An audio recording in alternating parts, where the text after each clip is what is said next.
Will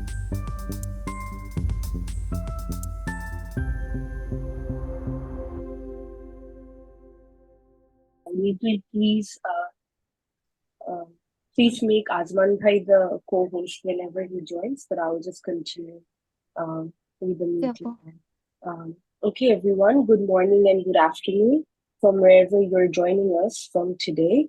I am Aksara bint Mesa, currently working as a research officer at International Center for Climate Change and Development, and I will be the moderator for today's enticing session. Today's session on climate change impacting the ready-made garment sector in Bangladesh, the opportunities, challenges, and way forward, brings together a brilliant panel of speakers and presenters whose expertise really resonates with the title. Just a little bit of background on the session. As we all know that the ready-made garment sector in Bangladesh employs over 3 million workers and really accounts for 85% of Bangladesh's export earnings. And this data is based on 2023 data, but this might have a little bit of change in it. So excuse me if I'm overstating anything. But due to political turmoil, I think this data might have some shifts. However, the sector's workers and also the management face difficulties due to the rising trends of heat waves during the impacts and also impacts of water logging during monsoon season. And since this sector is very export oriented, so production level is very high. Therefore, the workers are at the heart of really driving this sector to flourish. However, some factories also observe that the working conditions are really getting worsened, and it also imposes heat risks such as fatigue, dehydration, heat stroke, and stress. And all this really deteriorates the productivity of the workers and also somehow impacts the economic outcome. As you know that the labor is at the heart of the production cycle. Nonetheless, some ready-made garment factories are taking green initiatives, and also some of them are LEED certified within their premises to tackle the impact of climate change boldly. This session today really highlights stories of how INGOs, NGOs, trade unions, labor rights organizations are conducting programs and projects to really tackle the impacts of climate change and build the capacities of the workers of the RMG sector. So this session will be really enticing to hear from the panelists. But first, I will start with a presentation, and later I will introduce a brilliant lineup of panelists. So today, firstly, we have a presentation from my colleague Malika Himu, who is a research officer at ICCCAD. She has over 3 years of experience in climate change research. She holds a dual master's degree in environmental science and environmental economics. Maliha has prior experience working on youth engagement in climate change initiatives and currently contributes to ICCCAD's research program on just transition and displacement. Her work focuses on advancing climate resilience and social equity, particularly within vulnerable communities. So her presentation will really be a short glimpse of what we're doing through our recently Lourdes Foundation funded projects where we're trying to capacitate the garment worker for a greener transition. So she will just give us a very short, brief presentation on a deep dive of the analysis that we have gathered in the first 1 year. So over to you, Himu. Thank you, Afsar Apu. Good morning, everyone. I am Himu. I think I will not elaborate my um, introduction much, so I will just go to my presentation. Let me just share my screen.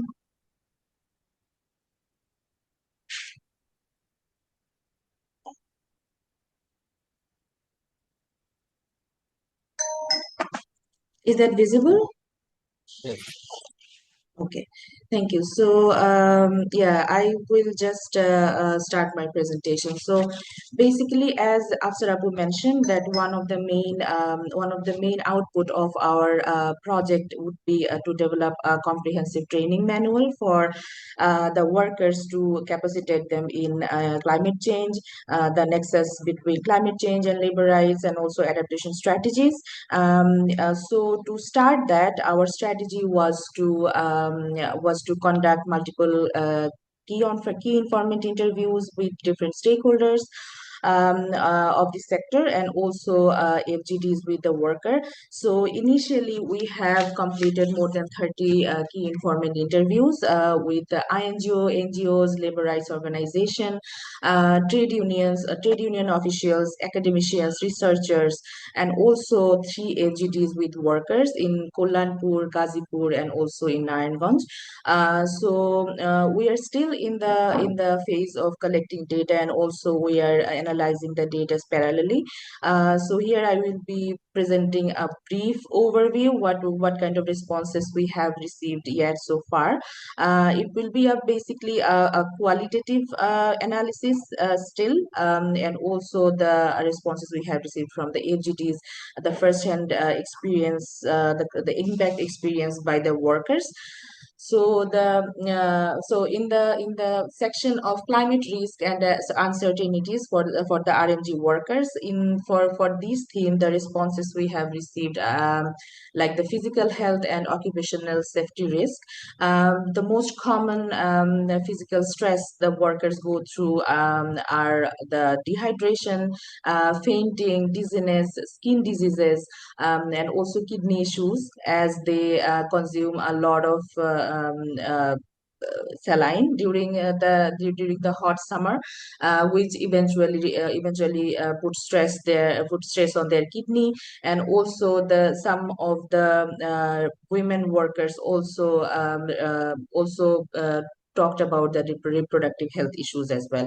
Also, the exposure of waterborne and vector-borne diseases due to waterlogging, and yet so no adaptation of work schedule they receive during this kind of worse climatic condition.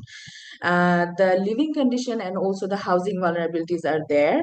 The poor housing condition are overcrowded and also not well ventilated, because they leave the peripheral area of the factories in the closer proximities.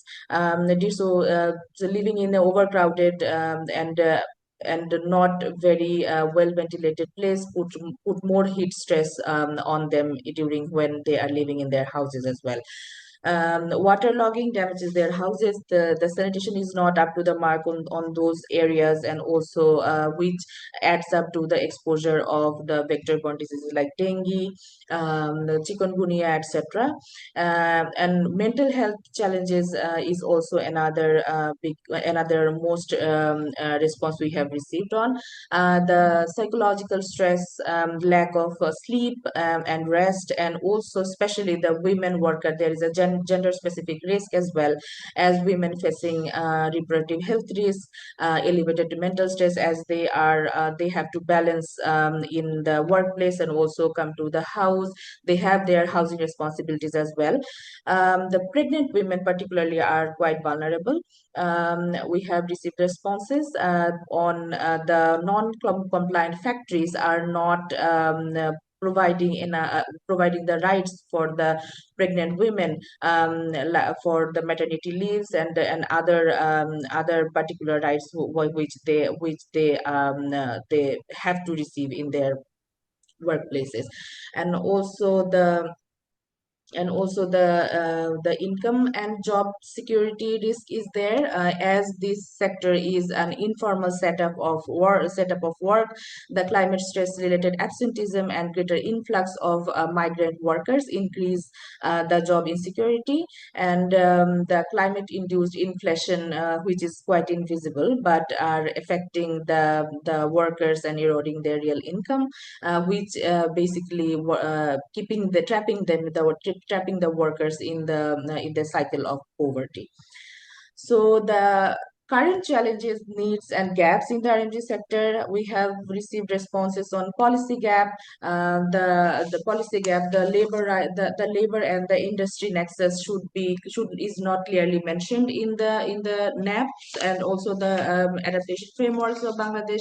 A separate just transition strategy or plan is needed to ensure the inclusive and equitable climate action. We have received such kind of responses as well. The lack of ministry knowledges, the ministries who are responsive, who are the key stakeholders of this sector, apart from the labor ministry, the planning commission, the general economic division, the ministry of industries. These industries has lack of knowledge and also the knowledge on nexus between the labor rights and also climate change impacts. And the health impacts of workers has also already been mentioned, the physical health and the mental health impacts, which eventually is affecting the revenue of the sector. Limited knowledge on climate change of the workers, the climate change impacts and the preventive strategies. The knowledge on preventive strategies are very limited.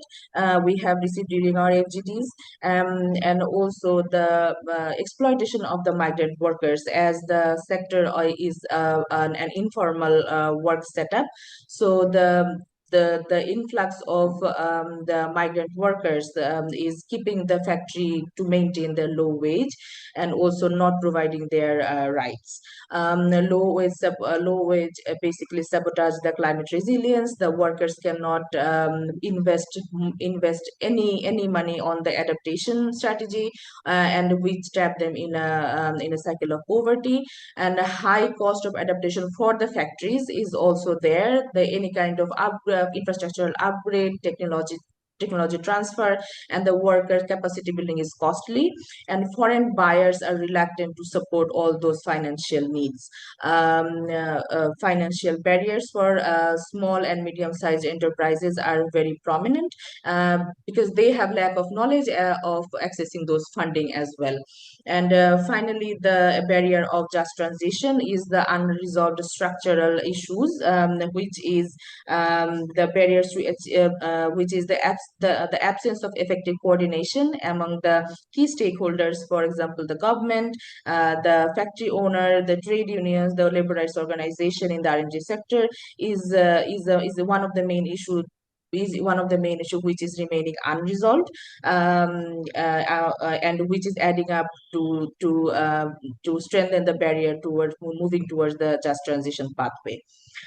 So there are some present and past intervention to tackle the climate crisis, especially in last few years. There are some intervention has been taken. The energy efficiency and the renewable energy use is has been seen in this sector. The many big factories are installing the solar panels, and also using the energy in their internal grid, and also rainwater harvesting is there. Green certification on and factory standard is one of the responses has been mentioned. Over 200 lead factories are there in Bangladesh, but there is a tricky part that lead certified does not mean they are well concerned about the workers' well-being and also practicing the labor rights. Large factories prioritize sustainability for global competition and global compliance. Worker health, safety, and climate adaptation related training are also had started being provided in the compliant factories, and larger factories invest on better ventilation, cooling, and drinking water as well. The role of collaborative action, dialogue, and buyers influence. Here, the CBA, the Collective Bargaining Agent Acts, has been mentioned, which is the sole representative of workers in the matters of negotiation, bargaining, wage and benefits, working condition, and also our foundation's initiatives is there, and also the buyers country office establishment in Bangladesh has also added up for the monitoring of the sustainability goal of the factories. Considering all the responses, we have developed a strategy for our module development. We are still working on it. We are still in the developing phase. So the content and the design of the module would be visual, or would be very interactive. The visuals will be, we have thought for the real life stories, theater, and videos, and also we will ensure linking the climate change to their rights, agency, and the wage of the workers. And we will try to develop a leadership, and also leadership among the workers, so that they can go to their communities, and then they can disseminate the knowledge they have received during the trainings to their peers. And we will ensure follow-up. The one interesting part is for follow-up, how we want to do it. When we ask the workers, they said that we can like create a Facebook group, and we can add them, and we can keep sharing the knowledge materials, and they will be interested. And also we have a plan of boost of incentives for with rewards and recognition to the workers, so that they keep motivating themselves to learn more about climate change. So that's it from my side.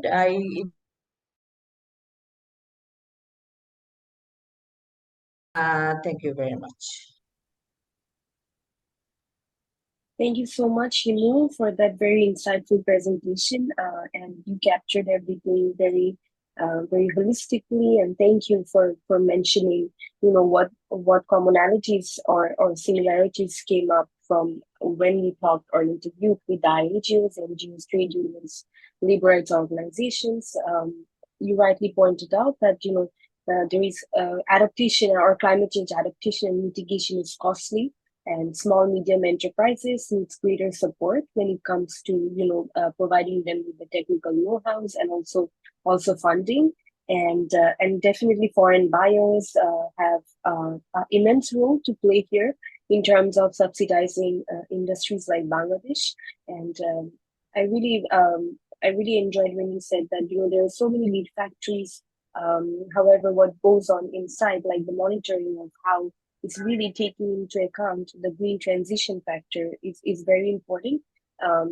Therefore, greater accountability is needed for that. Other than that, I really enjoyed listening to the collective action dialogue that you mentioned about. I think that's very important, and that's good that something like that is happening in Bangladesh. And yes, the module, we are in a pilot phase of developing the module, and these are just some of the brainstorming that we're still doing. We have a roundtable coming up next week, where we will again sit with all the stakeholders that we have interviewed, and we will rightly try to plan this capacity building training module for the garment workers, which really echoes with their lived realities, and which really enables us to deliver the module at the very factory level, but also at the household level. So we're thinking of two modalities, and thank you so much for sharing that. And all the panelists can also reflect on your presentation. However, now I would like to go to the panelists. So thank you so much, Shimu, for the presentation. And firstly, I would, since your presentation connects really well with what Kausar Bhai is doing, so I would like to introduce him first. So I have with me Kausar Alom, who is the program lead of Bangladesh Climate Change, Bangladesh Center for Workers' Solidarity. Kausar Bhai started working with BCWS in 2014 in the organizing department, and later he also joined the BCWS Safety and Legal Department. Now he's mainly leading the program team to really improve the workers' right in the formal and informal sectors in Bangladesh, mainly focusing in the apparel sector. His role mainly involves with program planning, designing, facilitating all the workshops, and overall implementation of the programs to improve the workers' right. He has over 4 years of experience working as a factory worker. He has a strong bond with workers at the very grassroots levels. and that's why he is one of a pioneer in facilitating all the workshops with the workers. His passion is to promote workers' rights and jobs with dignity, which is the ultimate goal of BCWS. And Kausar bhai, now I would like to go to you and really ask you, BCWS has been a great organization in pioneer and a pioneer in protecting workers' rights, pushing for greater accountability when it comes to improving working conditions of the worker, mainly in the apparel sector. So if you just talk a little bit about the current programs and projects, which empowers workers, and how are you working to really improve the workers' right in the nexus of climate change? So over to you, Kausar bhai. Thank you, Apsarabu, and thank you everyone for uh, joining here. So this is Kausar Alam already Afrojabu introduced me. I can say BCWS is a grassroots labor rights advocacy organizations. We are working to promote, improve worker rights and ensuring human rights for all formal and informal sectors in LMG workers. And our work, our thematic areas are we are working to promote worker rights. Our work is living ways for all workers and implement worker voice to ensure having right to organize and bargaining capacities. Safe workplace like accord that we have worked and continuously working on to promote safe workplace in apparel sectors, gender-based violence-free workplace and social protection, including climate justice. So to improve, to address climate labor nexus, we have done a research last year, and we will publish in next month to interplay between climate change, labor rights, and gender in the garment industries. And also we are educating garments workers how they can address climate change impacted, and also how they can address their legal rights and roles. Also, we are another program is capacity building on workers, how they can negotiations their factory management. Also, they can raise their voice in national and beyond international platform. So this type of work we are doing to address climate justice. Thank you, Kausar bhai, for that. Do you have anything else to add, or should I come back to you later? You can come back in next. Sure, sure, sure. Thank you for sharing that, Kausar bhai. And I think you guys are doing fantastic work when it comes to, raising the bargaining power of the workers, and ICCCAD, through our initiative with Lotus Foundation, we're also trying to work on that. How to improve the voices of the workers so that they can really talk to the management and ask for a fair wage. Even if the wages are improving, the workload is getting more. So there is an implication in health. So how do we balance all this, and how do we make sure that we're providing them a safe working condition, with a roadmap of greener transition? So thank you for sharing that. Now I would like to go to Azman Bhai. Azman Ahmed Choudhury is the director of business development at WaterAid Bangladesh, with a strong specialization in the design of water sanitation and health facilities, and water resource management projects that integrate climate resilience, sustainability, and inclusive development. He has led multi-sectoral initiatives that connect industrial water use efficiency, community resilience, and public-private collaboration. Asman holds an international master's in business administration from Buckinghamshire University, UK, and is currently pursuing skills in sustainable finance, ESG, and the future of finance at the University of Oxford. And Asman Bhaiya, it's a pleasure to have you. And now I would really like to ask you that, what are some current initiatives of water in Bangladesh with the garment companies to really tackle the impacts of climate change. I mean, you guys work very closely with few of the leading garment factories in terms of setting up the rainwater harvesting system. So if you can talk a little bit about that, and then I would also ask you a follow-up question. Thank you for that. Over to you, Uh, Azman. Thank you, Afsara, and all the guests attending this meeting. WaterAid has been working in the space of, working with the RMG factory since 2016. Our main vision of working within the RMG sector was driven primarily by the excessive use of underground water, which has been mostly used almost as a free good over the years. And we have noted the drastic reduction in the levels of underground water in the shallow aquifers and even in the deep aquifers over the years. It's not only the reduction of the water, it is also the quality of the water. We have noted presence of heavy metal specific in specific locations. And that has prompted us to work collaboratively with the global fashion brands. So some of the brands that we are currently working with includes Lindex, Primark, and H&M. Previously, we used to work with Zara. We worked with Levi's Jeans, American Eagle, some of the companies that we have worked with.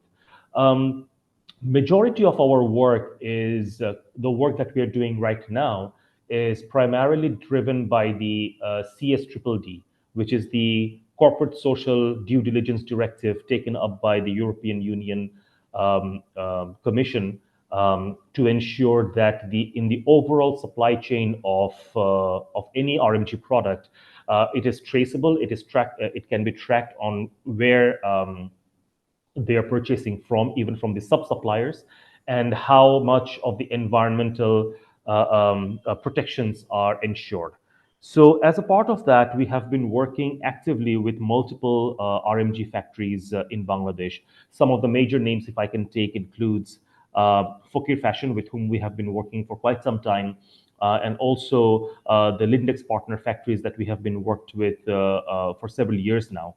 So I would say that our work has been quite proactive in ensuring that the factories adopt policies which are outlined in the Bangladesh National Building Code, which includes installation of rainwater harvesting system. So why did we go with the rainwater harvesting system in the first place?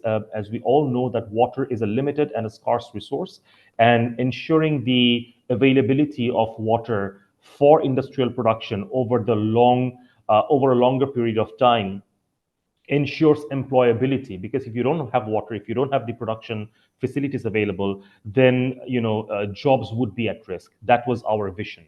So I'll just give you a few statistics. Over the years, the figures that I'm presenting to you are from 2020 onwards. So we have worked in metro knitting and dyeing, incredible fashion, fakir fashion, and also in the Center of Rehabilitation for the Paralyzed, CRP, in Savar. In the last 4 years, since the report is up to 2024, we have been able to harvest about 182 million liters of rainwater. So 182 million of rainwater may seem a drop in the ocean, but if you take the whole thing into context, it also covers a lot of multiple issues. So what did we do with this harvested rainwater? This out of the 187 million liters of water that we have harvested, approximately 180 million liters were reused for other purposes.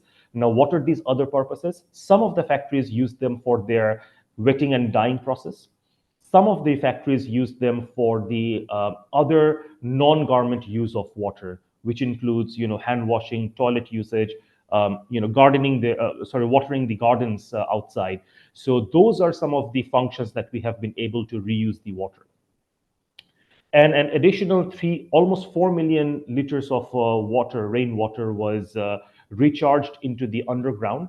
And as we all know, that managed aquifer recharge is a proven technology which enables the underground water quality to be maintained. And we have set up systems in multiple factories where the harvested rainwater after treatment matches the quality at the pH level of the water underground. So we have been able to recharge those water, over the time. As you know that in Bangladesh, because of the climate stress that we go through, we have a lot of water runoffs, right? And the water does not get enough time to seep through the multiple layers, soil layers, and reach the aquifer. So in order to accelerate that process, we promoted the concept of managed aquifer recharge, which has been taken quite positively by several factories. I'll come into the topic of what are the other technologies available in the market that can help factories to manage water more efficiently. Um, some of us we already know that there are technologies which promotes minimum liquid discharge and zero liquid discharge. Unfortunately, these technologies are quite expensive and it requires 24/7 energy supply, which perhaps is in the context of Bangladesh with where energy distribution is sometimes under question. These kind of technologies may not sustain in the long run, and this discourages the investors, the RMG factories to invest additional fund into this. Now, I'll come to the topic of how our work has enabled the factory workers, those who are residing in somewhat difficult living conditions. I think in the presentation, Himu has mentioned about the heat stress and the waterlogging challenges. These definitely are critical issues that we must not ignore. But at the same time, you need to understand where the workers are working and where they're living. Inside the factory, the conditions have improved quite a lot after the unfortunate Rana Plaza disaster.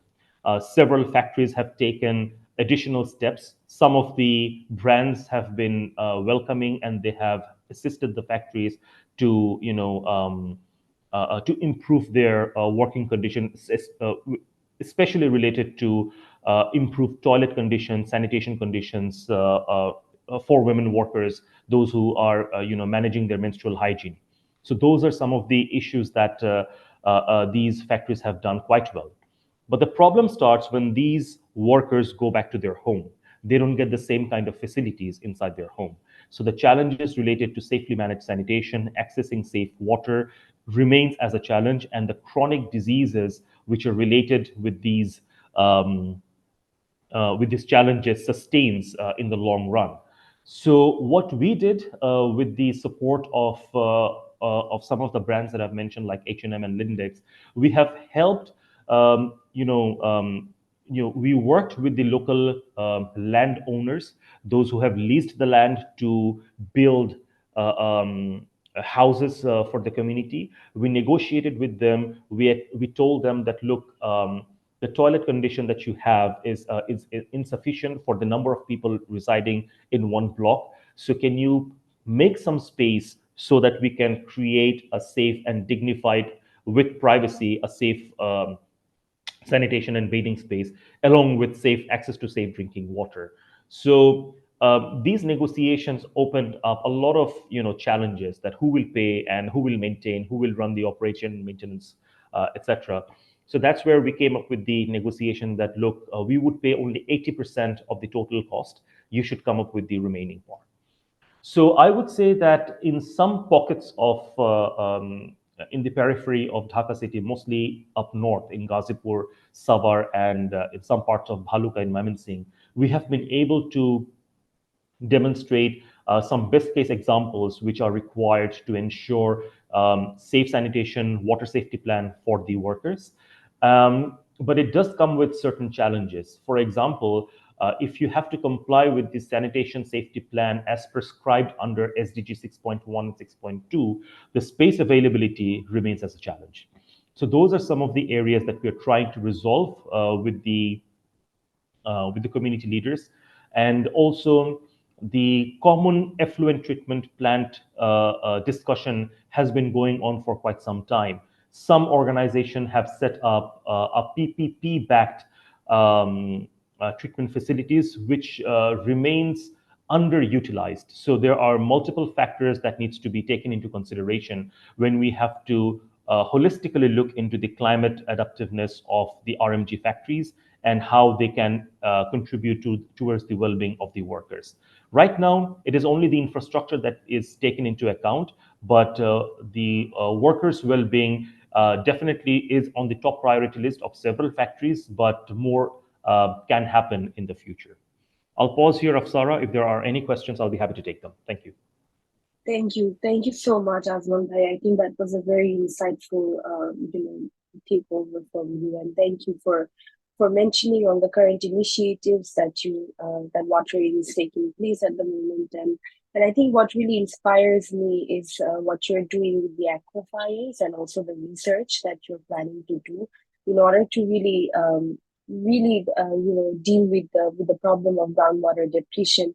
And and of course, there is so much that we can do, but you're definitely tackling the knowledge forefront, but also making sure that you're implementing interventions such as rainwater harvesting, and also making sure that the harvested water is not only used for production cycle but also used for non-production, such as taking care of their gardens. So thank you for sharing that, and I think it's so important to also work with, for example, the CSDD, the Corporate Social Due Diligence directives that you said that EU has come up with. And I feel like there needs to be synergies like this when we work at the global and also the national level. And I really enjoyed also listening to how you're also working with the local communities, and by that I mean the workers, as you're also working at the very household level. And since it's also ICCCAD's first time to work with labor rights issues and also on issues with RMG, RMG sector. So we're also learning a lot, and I think we're taking an approach of learning by doing. Because here our main aim is to capacitate the garment workers on climate change issues. However, as you rightly mentioned, there are so many challenges when we talk to them at the household level. Like maybe they mention us that in the working condition in the factories are very up to the mark, but whenever they're going back to their home, there is load shedding issues, which is causing problem, with even water supply, because that is stressing the water supply, and sometimes the burden is more on the women because they're the ones who are responsible to collect the water. And as you rightly mentioned, that it's so important to have a holistic approach. Like you work with the landowners, and you said that 20% ownership needs to be taken by them, because if there is no ownership from the local communities or the workers in their areas, then that intervention will not really succeed. So I would also like to ask you a follow-up question, and really ask you to tell that, so what do you think should be the way forward of developing a holistic approach of tackling the climate crisis? Because it's everyone's responsibility, like when it comes to tackling these issues, starting from the buyer to the producer, and then the garment workers and also the policymakers. So how do you think we can really develop a holistic approach to tackle this? Thanks, Afsara. Sorry. Yeah. This is a question that can also evoke the same feeling that elephant in the room question, right? Because threading all these actors together requires willingness, both political, social, and a goodwill of the heart, in order to ensure that everything runs smoothly. We cannot really guarantee that everything would be picture perfect, but at the same time, who are the main stakeholders who should be taking up certain responsibilities? Let me start with some of the challenges that we are facing. In Bangladesh, the central bank, they have a dedicated fund for sustainable financing, which is supposed to be distributed by the commercial banks at a competitive rate. Unfortunately, based on what criteria they would be giving out these green-backed loans is something that no one has an answer to. what are the monitoring and evaluation criteria that must be followed? What are the due diligence criteria that must be followed? That is one area that needs to be taken into account. So I would say that Ministry of Finance, Bangladesh Bank needs to step up and come up with some solutions which looks into this particular problem. That's one of the main issues. In the central trade bodies, BGMEA, BKMEA, Bangladesh Territorial Manufacturers and Exporters Association, these organizations have done quite well in negotiating with the government, negotiating with the donors, and also they have taken active steps in ensuring wellness of workers. I will not deny that. Now, the next generation issues that they need to take into account are, creating a central water management hub, for example, within BGMEA. That is one of my dream project. If I can do that, that would be wonderful. The main idea behind this is to have um, a water innovation hub placed within BGMEA. The hub would be providing support to smaller factories with technical knowledge and know-how. What are the adaptive measures they can take in order to reduce, water consumption and promote water reuse? For example, some simple technologies that our competitive countries like Vietnam and Cambodia have already adopted includes pressurized mist machine. So instead of using water, buckets after buckets and liters after liter, they just use mist, and they have reduced water consumption for manufacturing one piece of t-shirt, for example, by 90%. So these are some of the technologies that needs to be promoted, that needs to be explored globally and then brought into Bangladesh. So that's another issue. The third,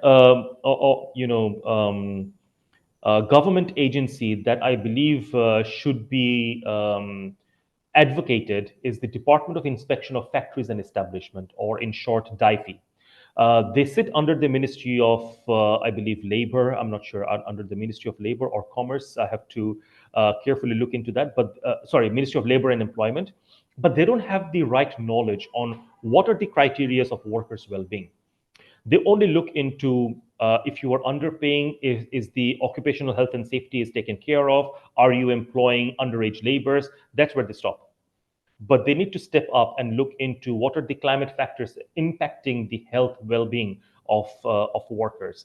Those are some of the issues that, the world is evolving and our policymakers needs to catch up, which unfortunately is not happening quick enough. So those are some of the areas I believe that needs to be carefully looked into. Um, MOFCCC is definitely an important stakeholder. We have received several directives and instructions which are quite useful, but applicability of that remains under question because just building policy without considering the local context, which includes socioeconomic, economic, well-being, job availability, etc., needs to be taken into account. I would say that organizations like WaterAid, like ICCCAD, with the support of the donors, what we can do is that play the anchoring and facilitative role because of the dimension of or the boundary in which we have to work. If the main decision can be influenced and can be taken up by these policymakers, by the trade bodies, that would be our win. And we should have some realistic targets, like by the end of 2030, for example, we would like to see X number of factories reducing their water consumption by, let's say, 10%, all right, or even 5%.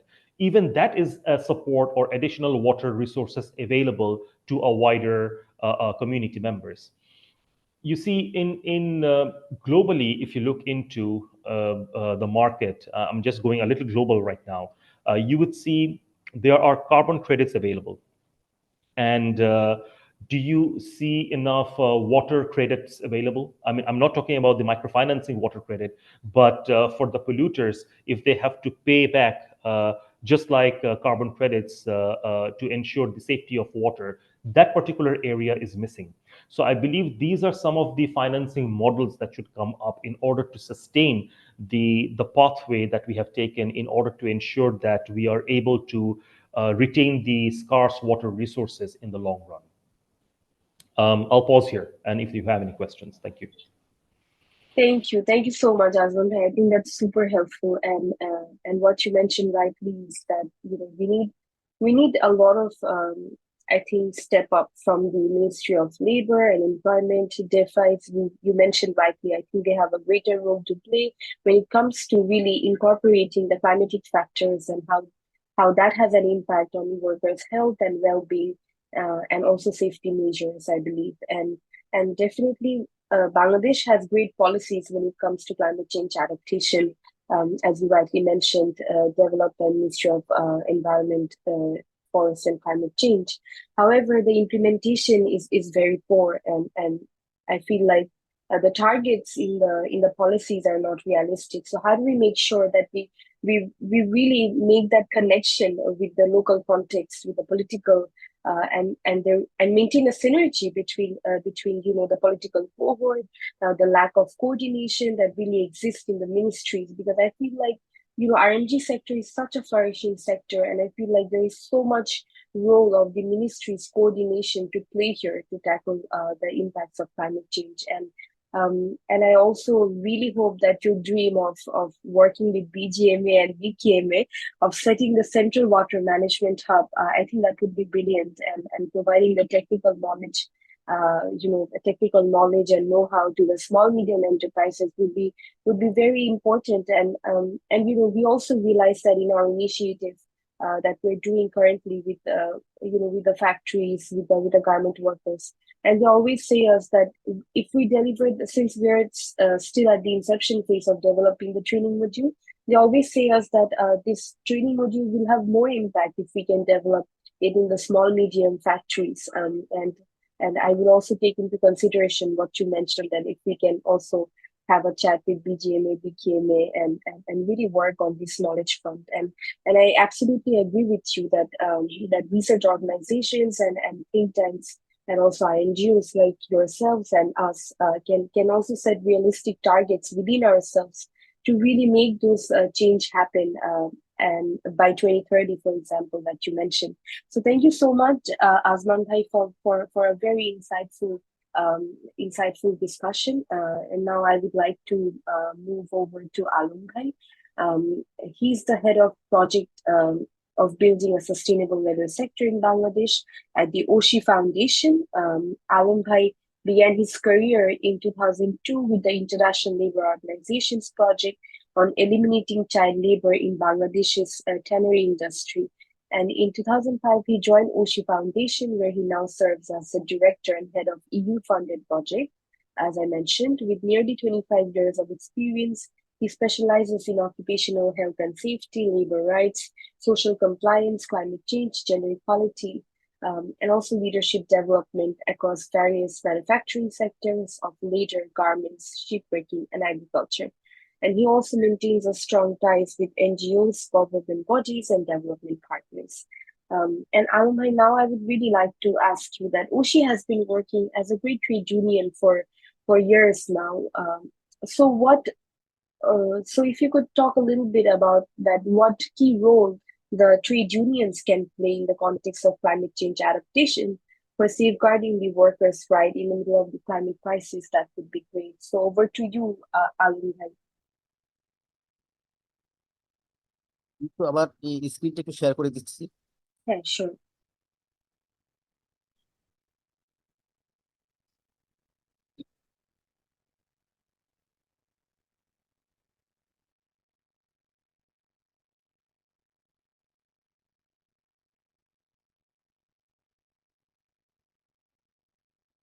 আপু দেখা যাচ্ছে? Hey, if you hey, আপনি যে slide শোতে গিয়ে just make it full screen. এই slide show গিয়ে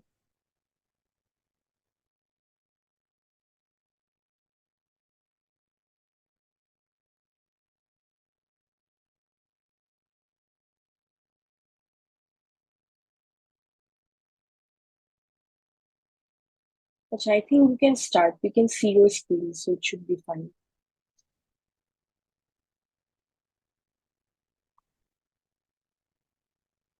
Okay. Yes, it's fine. Thank you. Thank you আপু, nice to meet you Ajba Chowdhury ভাই, উম, আপসারা আপু এন্ড মালিহা আপু। আহ, যেহেতু আমি আসলে আমার আলোচনাটা একটু বাংলায় করতে চাচ্ছি, যেহেতু আমি বাংলায় একটু স্বাচ্ছন্দ্য বোধ করবো এই আলোচনা করতে। তা ধন্যবাদ যেহেতু আমাকে এখানে আসলে একজন প্যানেলিস্ট হিসেবে সুযোগ দেওয়ার জন্য। আপনি অবশ্যই জানেন যে ah, Bangladesh occupational health and safety foundation আসলে মূলত পেশাগত স্বাস্থ্য ও নিরাপত্তা নিয়ে কাজ করে আসছে দীর্ঘদিন যাবৎ। এবং পেশাগত স্বাস্থ্য নিরাপত্তার যে আহ, আহ, বেশ কিছু ইস্যু যেগুলা যে ইস্যুগুলো রয়েছে, যেমন আমাদের পেশাগত স্বাস্থ্য নিরাপত্তা পলিসি 2013, এবং বাংলাদেশ সরকারের যে অস প্রোফাইল রয়েছে, এবং লেবার লতে যে প্রভিশন গুলো আছে, সেগুলোতে সেখানে বাংলাদেশ ওসি ফাউন্ডেশনের অনেক কন্ট্রিবিউশন রয়েছে। এবং এগুলো মানে পেশাগত স্বাস্থ্য নিরাপত্তা পলিসি ড্রাফটিং এর কাছ থেকে শুরু করে এটা ফাইনালাইজেশন পর্যন্ত 2013 সালে যখন বাংলাদেশ সরকার এটা অ্যাডপ্টেড করে নেয়, সে পর্যন্ত বাংলাদেশ ওসি ফাউন্ডেশনের এখানে অবদান রয়েছে। এবং বাংলাদেশ ওসি ফাউন্ডেশন আসলে এই পেশাগত স্বাস্থ্য নিরাপত্তা নিয়ে তার জার্নি থেকে, তার শুরু থেকে 2002 সাল থেকে এই বিষয় নিয়ে কাজ করে আসছে। এবং মূলত আসলে বাংলাদেশ ওয়াচি ফাউন্ডেশনের যে মূল যদি বেনিফিশিয়ারি বলি, সেখানে আমরা ট্রেড ইউনিয়ন অর্গানাইজেশন যারা আছে, ন্যাশনাল ইন্টারন্যাশনাল লেভেলে বিভিন্ন রকম ট্রেড ইউনিয়নের সাথে আমাদের অ্যাফিলিয়েশন আছে, এবং আমরা তাদের সঙ্গে ওতপ্রোতভাবে জড়িত হয়ে আসলে কাজ করছি। এবং সেক্ষেত্রে যে ট্রেড ইউনিয়নের মূলত ক্যাপাসিটি বিল্ডিং এবং এই তাদের নেগোসিয়েশন এবং সোশ্যাল ডায়ালগ যে ক্যাপাসিটি বিল্ডিং, সেগুলো নিয়ে আমরা কাজ করছি। বাংলাদেশ সরকারের সাথে বিভিন্ন অ্যাডভোকেসি ইস্যুতে আমরা কাজ করে আসছি, এবং বিভিন্ন রকমের গবেষণা কার্যক্রম আমরা বাস্তবায়ন করে আসছি। এবং যেটা হচ্ছে যে আরএমজিতে বর্তমানে আমরা এফিএস বাংলাদেশের সাথে আমরা জাস্ট ট্রানজিশন ইস্যু এবং ক্লাইমেট চেঞ্জ ইস্যু নিয়ে একটি প্রকল্প বাস্তবায়ন করছি। এবং আরেকটি প্রকল্প বর্তমানে আরএমজিতে আমাদের চলমান আছে, সেটা হচ্ছে যে আপনারা জানেন আরএমজিতে এমপ্লয়মেন্ট ইনজুরি স্কিম নামে একটি প্রজেক্ট পাইলটিং হচ্ছে। সেই প্রজেক্টও আমরা সেখানে যে অ্যাক্সিডেন্টাল যে ইনফরমেশন গুলো আমরা প্রোভাইড করছি। এই দুইটা প্রজেক্ট নিয়ে আমরা বর্তমানে আরএমজিতে সরাসরি কাজ করছি। এছাড়া আইকিআর এর সাথেও আমাদের বেশ কিছু পার্টনারশিপ বিগত দিনে হয়েছে। সেখানে স্যার সলিমুল্লাহ স্যারের সাথে আমরা একটা রিসার্চের গবেষণার কাজ করেছি। এছাড়া বিভিন্ন রকমের যে বিভিন্ন প্রোগ্রামে ট্রেনিং ইস্যুতে বিভিন্ন ইস্যু নিয়ে আমরা আসলে ইতিপূর্বে আমরা কাজ করেছি আইকিআর এর সাথে। আর বর্তমানে আমরা সম্প্রতি জাস্ট ট্রানজিশন বাংলাদেশ সেন্টার নামে একটি সেন্টার আমাদের রয়েছে। সেই সেন্টারের মাধ্যমে আমরা আসলে just transition climate change issue নিয়ে আমরা বিভিন্ন রকমের পলিসি ইস্যুতে কাজ করছি এবং ক্যাপাসিটি বিল্ডিং এ কাজ করে যাচ্ছি। তা আমাকে যে বিষয়টি নিয়ে আসলে এখানে আলোকপাত করতে বলা হয়েছে, সেটা হচ্ছে যে আসলে ট্রেড ইউনিয়নের যে ক্লাইমেট চেঞ্জ যে অ্যাডাপ্টেশন ইস্যু আছে এবং সেফগার্ডিং ওয়ার্কার্স রাইটস সেফগার্ডিং ইস্যুতে আসলে ট্রেড ইউনিয়নের ভূমিকা কি। আপনারা জানেন যে আসলে ট্রেড ইউনিয়নই হচ্ছে আসলে শ্রমিকদের মূল একটা প্রতিনিধিত্বকারী লিগাল বডি হিসেবে তারা আসলে কাজ করছে এখানে। সেই হিসেবে ট্রেড ইউনিয়নের অনেক ভূমিকা রয়েছে। কিন্তু আমাদের ওই বাংলাদেশের যে ট্রেড ইউনিয়ন আছে, ট্রেড ইউনিয়ন এখনো কিন্তু অনেক চ্যালেঞ্জ রয়ে গেছে। তারা এখনো তাদের যে শ্রমিকদের ন্যূনতম মজুরি, তাদের লিভ ইস্যু, তাদের recognition issue, even compensation issue নিয়ে আসলে তাদের ফাইটিং করতেছে। কিন্তু ক্লাইমেট চেঞ্জ বা জাস্ট ট্রানজিশন ইস্যু নিয়ে তারা যে এখনো কথা বলবে এবং ওইভাবে কিন্তু এখনো তারা প্রস্তুতি হতে পারেনি। যদিও আমরা 2015 সাল থেকে আসলে এই ইস্যু নিয়ে কাজ করছি। আমরা আন্তর্জাতিক একটি সংস্থা সাস্টেন লেবারের সাথে ক্লাইমেট চেঞ্জ, ডিসেন্ট ওয়ার্ক এবং জাস্ট ট্রানজিশন ইস্যু নিয়ে প্রথম কাজ শুরু করি। সেখানে মূলত আসলে আমরা ট্রেড ইউনিয়নের ক্যাপাসিটি বিল্ডিং নিয়ে কাজ শুরু করেছি এবং সরকারের সাথে বিভিন্ন রকমের অ্যাডভোকেসি কার্যক্রম আমরা শুরু করেছি। তারপরেও দেখা যাচ্ছে যে ট্রেড ইউনিয়নের আসলে এখনো তারা এই ইস্যুতে এখনো তারা আপ টু ডেট না, আপ টু মার্ক না। তাদের এখনো সেই নলেজ গ্যাপ রয়ে গেছে এবং এর যথেষ্ট কারণও রয়েছে। যেহেতু এই তাদের যে অন্যান্য যে ইস্যুগুলো আছে, সেই ইস্যুগুলো নিয়ে তাদের আসলে ফাইট করতে অনেক সময় চলে যাচ্ছে, তারা এই ইস্যুতে ওইভাবে ফাইট করতে পারছে না।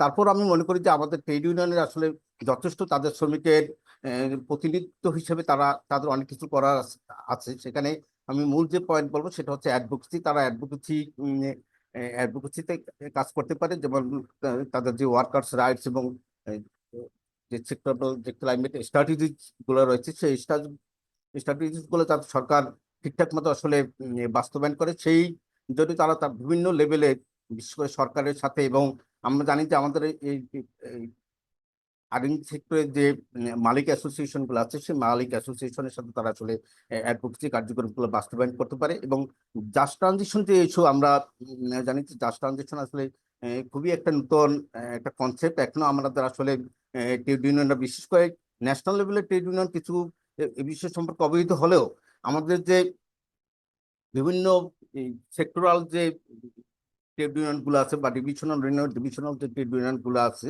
সেই ইউনিয়ন এখনো কিন্তু জাস্ট ট্রানজেকশন ইস্যু সম্পর্কে আসলে তারা এতটা অকেভিয়াল না। এই বিষয় সম্পর্কে আসলে আমরা আমাদের যে ট্রেড ইউনিয়ন আছে, ট্রেড ইউনিয়ন তারা আসলে শ্রমিকদের জাস্ট ট্রানজিশন ইস্যু সম্পর্কে তাদেরকে পরিচিত করার ব্যাপারে আসলে কাজ করতে পারে। আমরা আসলে জানি যে জাস্ট ট্রানজিশন যে ইস্যুটা আসছে, এটা কর্মক্ষেত্রে শ্রমিকদের এখন যে বর্তমান ক্লাইমেট চেঞ্জ ইস্যুতে যে ট্রানজিশন গুলো আসবে, বিশেষ করে এনার্জি ট্রানজিশন গুলো আসবে, সেই ট্রানজিশনের ফলে শ্রমিকদের বিভিন্ন রকমের সেখানে তাদের চাকরিচ্যুতি হওয়ার সম্ভাবনা আছে। তাদের যে নতুন নতুন যে টেকনোলজি আছে, সেই টেকনোলজির সাথে তাদের আসলে অ্যাডাপ্টেড হওয়ার জন্য তাদের আপ স্কিলিং, রিস্কিলিং অনেক ইস্যু আছে। সেই ইস্যু সম্পর্কে আসলে শ্রমিকদেরকে শ্রমিকদের দক্ষতা বৃদ্ধি, তাদের সচেতনতা বৃদ্ধির জন্য আসলে এই ট্রেড ইউনিয়ন গুলো কাজ করতে পারে। এক্ষেত্রে আমরা জানি যে এরপরে আছে ওয়ার্কপ্লেস সেফটি। ওয়ার্কপ্লেস সেফটি আমরা জানি যে অকুপেশনাল হেলথ অ্যান্ড সেফটি একটা মেজর ইস্যু, এবং ক্লাইমেট চেঞ্জের ফলে আসলে কিন্তু অনেক রকমের তাদের হেলথ ইম্প্যাক্ট আসবে, যেটা আমরা আসলে আজকে প্রেজেন্টেশনে দেখেছি। সেই হেলথ ইম্প্যাক্ট গুলো, সেই বিশেষ করে যে হিট ওয়েভ আসতেছে, এক্সট্রিম হিটের ফলে আসলে শ্রমিকদের অনেক রকমের সমস্যা হবে, তাদের কর্মক্ষেত্রে তাদের প্রোডাকশন আসবে। এছাড়া তারা বিভিন্ন রকমের ডিজিজে, অকুপেশনাল ডিজিজে আক্রান্ত হবে। এই সব থেকে আসলে কিভাবে তারা রক্ষা পেতে পারে, কিভাবে তারা নিজেদেরকে আসলে সুরক্ষা করবে, সে ব্যাপারে আসলে ট্রেড ইউনিয়ন তাদেরকে ক্যাপাসিটি বিল্ডিং, সচেতনতা বৃদ্ধির ব্যাপারে কাজ করবে। ট্রেড ইউনিয়নের মূল যে আসলে তারা এক কালেকটিভ বডি হিসেবে একজন ট্রাইপার্টাইট ডায়ালগ তারা করতে পারে। তারা শ্রমিক, মালিক এবং সরকারের সাথে বিভিন্ন রকমের ট্রাইপার্টাইট ডায়ালগ, ত্রিপক্ষীয় সংলাপ তারা আয়োজন করতে পারে। সেই আয়োজনের মাধ্যমে তারা শ্রমিকদেরকে আসলে সেখানে অন্তর্ভুক্ত করে এই বিষয় সম্পর্কে, জাস্ট ট্রানজিশন এবং ক্লাইমেট চেঞ্জের বিভিন্ন ইস্যু সম্পর্কে তারা তাদেরকে অবহিত করতে পারে। এবং মনিটরিং এবং অ্যাকাউন্টেবিলিটি, তাদের আসলে এখানে সরকার এবং মালিকের জবাবদিহি নিশ্চিত করার জন্য তারা বিভিন্ন রকমের মনিটরিং এখানে মনিটরিং করতে পারে ট্রেড ইউনিয়নের পক্ষ থেকে। এই কাজগুলা যে জাস্ট ট্রানজিশন ইস্যু এবং ক্লাইমেট চেঞ্জ ইস্যুতে শ্রমিকরা আসলে ন্যায় বিচার পাচ্ছে কিনা, সেই ইস্যুগুলো নিয়ে আসলে তারা সরকার এবং মালিকের সাথে জবাবদিহিমূলক বিভিন্ন রকম কার্যক্রম করতে পারে। এবং কিছু কিছু শ্রমিক আছে, যেমন বিশেষ করে আমি যদি বলি নারী শ্রমিকরা এখানে ক্লাইমেট চেঞ্জে বেশি ভালনারেবল। এছাড়াও অভিবাসী শ্রমিক আছে, এবং যারা যুব আছে, তাদের যারা যারা ভালনারেবল সিচুয়েশন আছে, সেই ভালনারেবল ওয়ার্কারদের পক্ষে দাঁড়িয়ে তারা ট্রেড ইউনিয়ন আসলে কাজ করতে পারে। এটাই মূলত আসলে ট্রেড ইউনিয়নের আমি ভূমিকা হিসেবে দেখছি। আর এরপরে যদি আমি যাই, যে এখানে আসলে সরকারের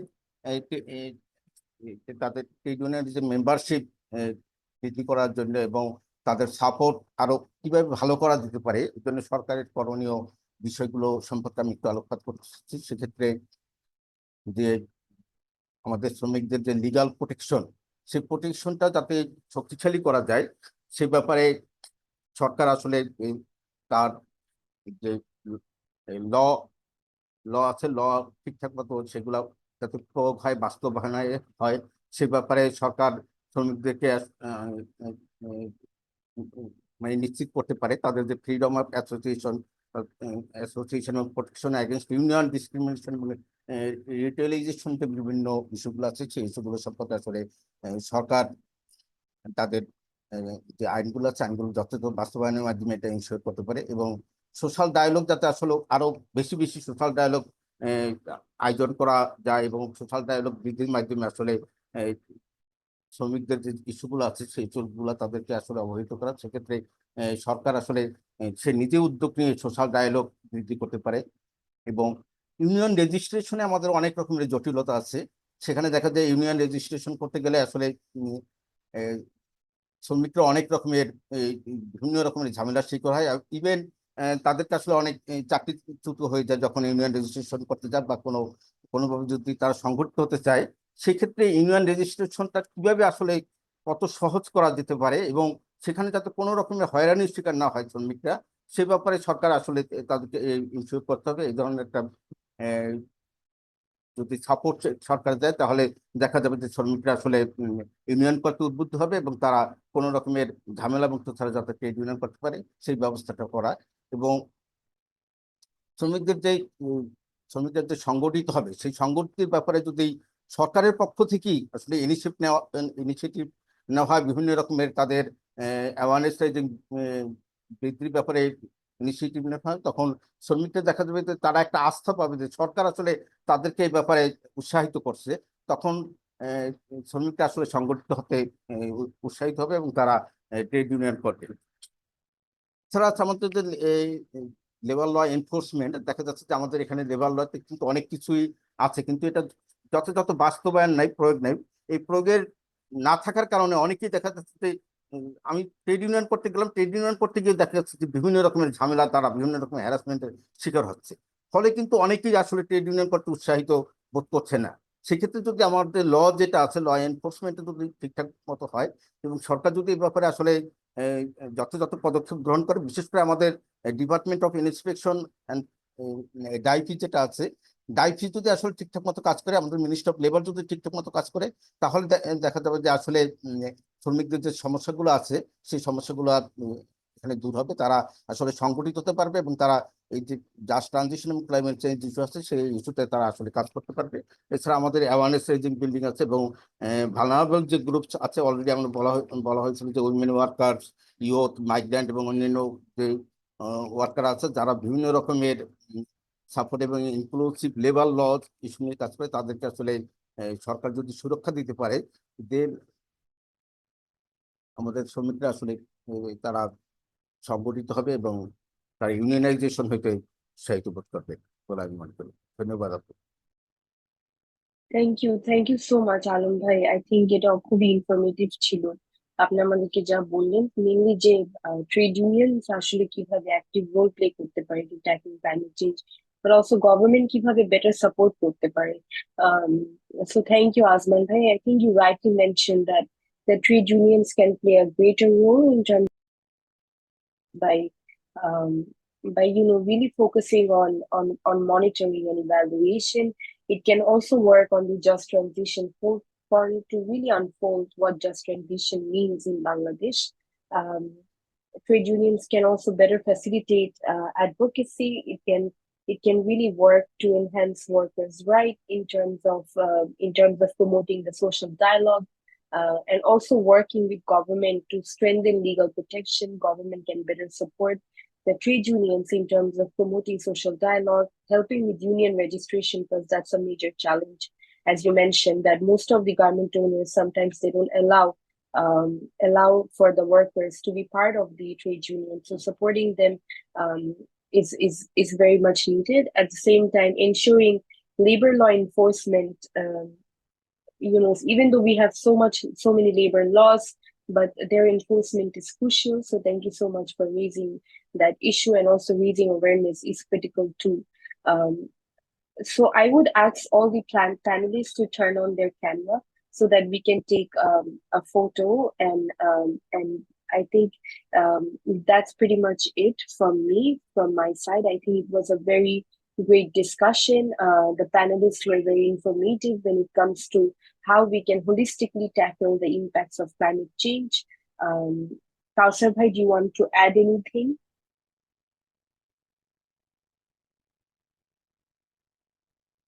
Kausar bhai, I think আপনি একটু unmute করতে হবে। Thank you, Apu. Thank you, Himabu, for your presentation. Also, Azman bhai already mentioned that rising heat stress along with heavy rainfall and flash flood, workers are impacted in their workplace, also in their household. And it's a very highly mentioning issues that due to heat stress, workers' productivity highly reduced, and then they are and then consequences they are taking a leave without pay. And it also shows that it's a common phenomenon, common issues is wage gap. Our workers are getting less wage. Also, climate changes it is a burden. Burdens. There are financial issues. Also, is a alarming issues that when they don't enter the factory premises while flash flood is happening. That time they are lost their jobs. So it's also creating a unhealthy working conditions in their factories. So another issue is also highly mentioned that policy gaps, climate changes impacted and climate changes issues not all till now covered in our labor law and rules. So policy gaps is highly concerning issues. So our government also focus on these issues, how they can how workers can adoption in their uh, workplace also and their households. So I think so there is no initiative from brand or retailers to adoption during summer seasons. Also workers are facing problem due to heat stress, and also this also impacted their health issues and mental well-being issue. So no government and no manufacturers are till now taking any initiatives to address and mitigate these issues. So it's highly concerned issues to all stakeholders come together and taking a multi-stakeholder initiative to address these climate changes issues, and also common understanding for all stakeholders on just transitions. So it's another point is it's highly burning issues knowledge gap o- among workers, trade unions, also manufacturers, and also factory management also doesn't enough knowledge regarding the climate change and also just transitions. So increasing knowledge among these stakeholders regarding the climate changes issues and also just transition issues. Also, Azmin Bhai also mentioned that adoption fund. There is a problem when factory management get addition fund from a central bank. So it is creating another problem. So easy access to information for all stakeholders. So how we can mitigate, how we can adapt climate change issues. Also, we can common understanding to develop a just transition framework. That's it from my end. Thank you. Can you give me thought? I think I could put in.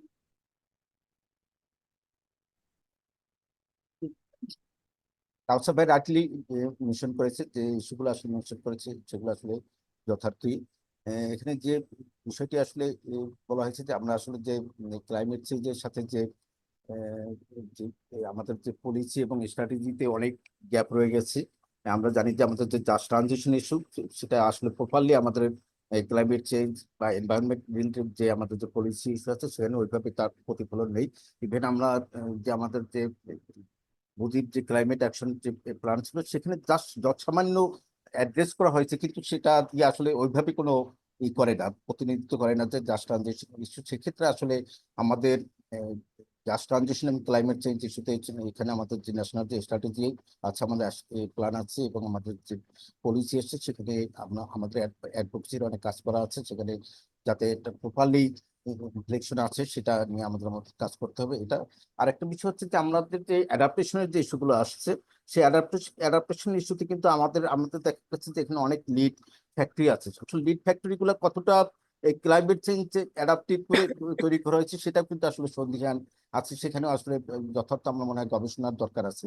কেননা আমরা দেখা যাচ্ছে যে climate চেঞ্জের যে impact গুলো সেই impact গুলোর সাথে যদি আমরা অ্যাডাপ্টেশন করতে যাই তাহলে সেখানে যে আমাদের সেই রুমের যে বিভিন্ন রকমের যে আমরা যে লাইট গুলো ইউজ করি সেই লাইট গুলো আসলে ক্লাইমেট চেঞ্জ উপযোগী হতে হবে। আমাদের যে ওয়ালে যে আমরা রংগুলো ইউজ করি সেগুলো যাতে ওভারহিট এই জেনারেট না করতে পারে, সেই ইস্যুগুলো আমাকে দেখতে এবং যথেষ্ট ওপেন স্পেস থাকতে হবে।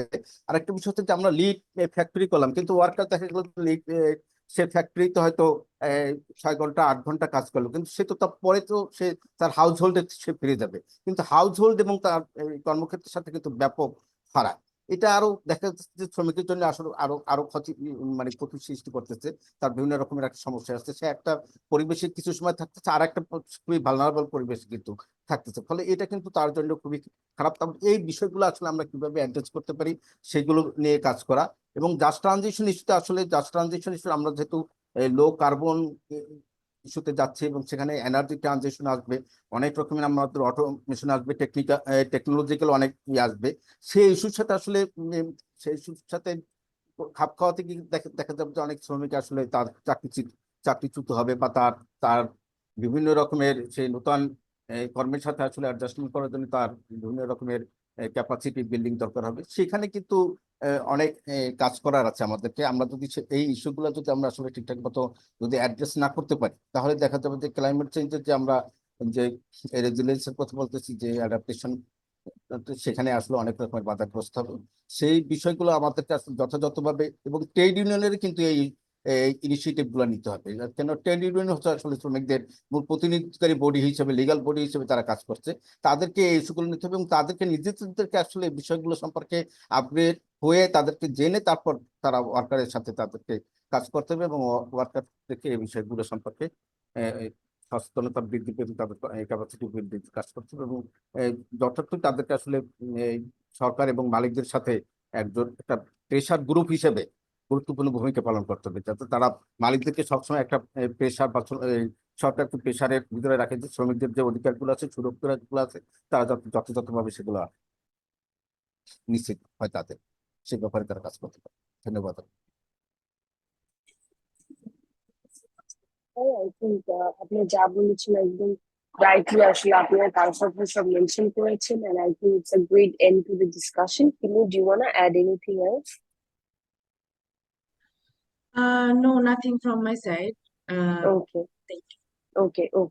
Okay, great. Thank you so much, Himu, Kausar Bhai, and Alom Bhai. I think it was a great discussion where you have rightly pointed out some of the challenges that we face working in the development arena to really work with the RMG sector, but also you have rightly mentioned the opportunities that that everything is not negative and there are positives, and we can definitely make this situation better by working all together, and government has a key role to play here, and there has to be synergies with the policies, and also implementation. There needs to be greater monitoring, greater accountability, and also buyers have to play an improved role here, and when it comes to protecting the workers' right, not only the garment owners, but the responsibility is also for the buyers, and there has to be a greater agenda for just transition, because it is a great cause. However, there is a long way to go, as Alom Bhai mentioned, in terms of advocacy. So thank you so much to the presenters and to the speakers for really joining us in today's great discussion. Thanks for your time, and hopefully we will see you soon in person. So thank you and have a great day. Thank you. Thank you. Thank you.